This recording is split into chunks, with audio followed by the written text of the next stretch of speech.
जैसे मान लो कि आपकी 2 दिन पढ़ाई छूट जाती है, तो आप इतने अस्त व्यस्त हो जाते हैं, आप मेंटली इतने डिस्टर्ब हो जाते हैं कि वापस पटरी पे पढ़ाई नहीं आ पाती है। तो बेहतर ये होता है कि आपका दिनचर्या सबसे बढ़िया होनी चाहिए। तो दिनचर्या जब बढ़िया होती तभी व्यक्ति थोड़ा सकारात्मक रह पाता है।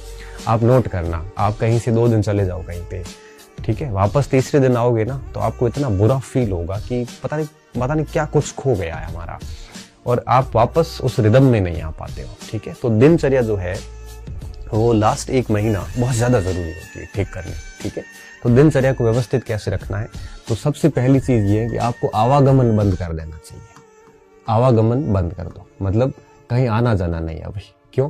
क्योंकि आप आना जाना करोगे तो इससे क्या होगा कि डिस्टर्बेंस होगा, और ऐसे समय में ये बहुत लास्ट का जो समय होता है ना, ये बहुत ही महत्वपूर्ण समय होता है।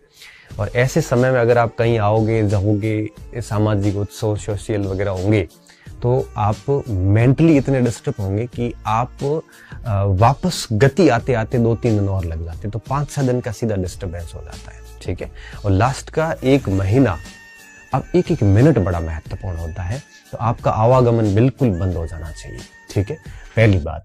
दूसरी बात, आपका ये जो सोशल साइट्स पे है आपके, ये सारी चीज़ें बहुत कम कर दो, बहुत कम। मतलब ये है कि अवॉइड करो इसको। फिर भी अवॉइड क्यों करना? क्योंकि कई बच्चे आएंगे कि एग्ज़ाम आगे बढ़ रहा है, कई बच्चे ऐसे आएंगे कि पेपर आउट हो रहे हैं सारे, कई बच्चे ऐसे आएंगे कि ओबीसी के कारण पोस्ट नहीं मिलेगी, कोई बच्चा आपकी कोई नई बात लेके आएगा मार्केट से। तो इन खबरों में आप अगर इस सोशल साइट से इसी खबरों में रहोगे तो आपका ध्यान डाइवर्ट होता रहेगा, और आपकी एनर्जी अगर किसी और वे में जाएगी ना, तो आप किताबों में अपनी ऊर्जा दे नहीं पाओगे। तो प्रयास ये करो कि इन चीज़ों से बचो आप।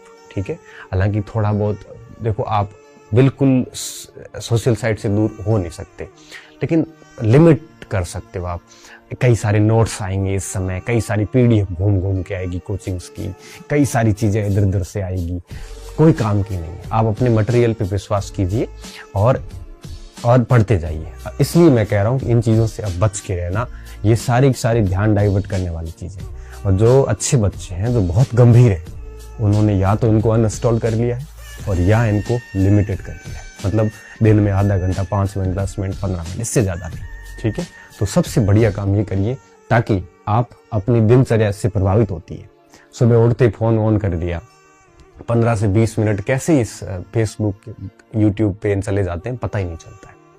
आप किस काम से फ़ोन खोला था, उस काम को करने के लिए आपको दूसरी बार फिर फ़ोन खोलना पड़ता है। क्यों? क्योंकि पहली बार जब फ़ोन अपन ओपन करते हैं तो वो सारे नोटिफिकेशन देखते देखते हम भूल जाते हैं कि हमने फ़ोन क्यों ऑन किया था। फिर दूसरी बार फ़ोन खोल के देखते हैं कि हम किस लिए फ़ोन खोल रहे हैं। तो 1 घंटा 2 घंटे इतने जल्दी निकल जाते हैं सोशल साइट्स पे डूब के हम उसको देखते हैं चीज़ों को। तो आपकी पूरी दिनचर्या प्रभावित होती है। जैसे सुबह 6 बजे उठे, 7 बजे उठ के अगर 1-2 घंटे ही फ़ोन पे ख़त्म हो गए ना, तो पूरा दिन दिमाग खराब रहेगा कि यार सुबह समय खराब कर दिया। तो ये दिनचर्या को प्रभावित करता है ये सारे सोशल साइट्स। इन चीज़ों से दूर रहिए। तीसरी बात, नकारात्मक लोग जितने भी हैं उनसे दूर रहिए, नकारात्मक से दूर रहो। क्यों? क्योंकि ये लोग आपको इतना डरा देंगे कि आपकी बढ़िया तैयारी होने के बावजूद भी आप कॉन्फिडेंस नहीं बना